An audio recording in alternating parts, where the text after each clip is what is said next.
Ladies and gentlemen, please welcome the Vice President of the Republic of the Philippines, Inday Sara Duterte!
adlaw, maayong gabi kaninyong tanan.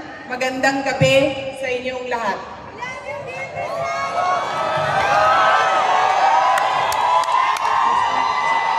Daghang salamat, mahal ko kayo, mahalin natin ang Pilipinas.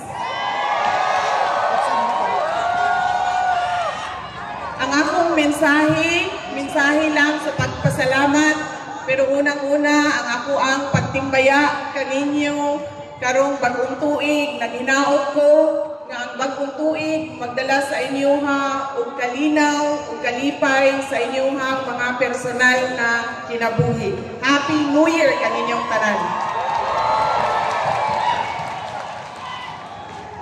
Ang sunod na akong mensahe sa ako ang personal na pagpasalamat kaninyong tanan. Daghang salamat sa inyong suporta sa ako ang trabaho, isip Vice Presidente ug Secretary sa Department of Education. Ang ikaduhang pasalamat mao ang gikan sa amo ang pamilya.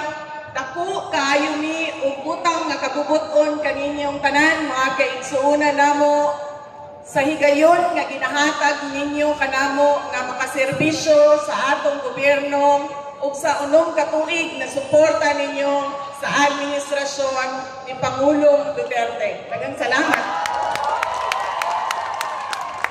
Malaki ang utang na loob namin sa inyo mga kababayan namin sa pagkakataon na ibinibigay ninyo sa amin na makapaglingkod sa ating pamahalaan at sa 6 na taon na suporta ninyo sa administrasyon ni Pangulong Rodrigo Duterte.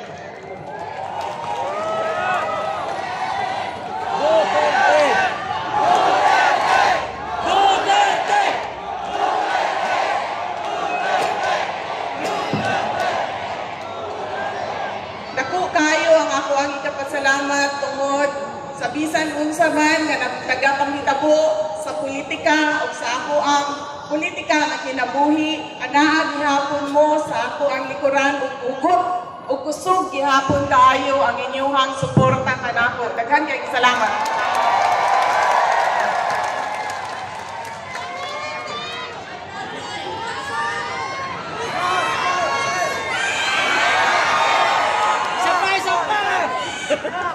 Mga kaigsunan ko, padayon nato nga mahalon ang atuang nasod.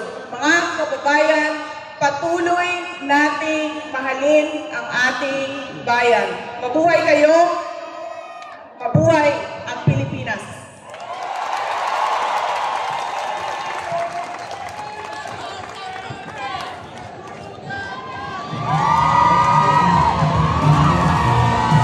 Sa makausap, ang akong pinalagang Vice Presidente, Inday Sara Duterte!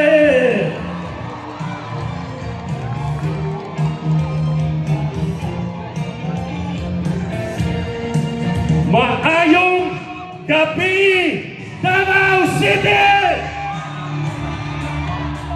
Maayong gabi, Pilipinas! Nanimbaw kaayo ang akong balahibo. Kamupon ba? Grabe kaayo ni nga gabi una.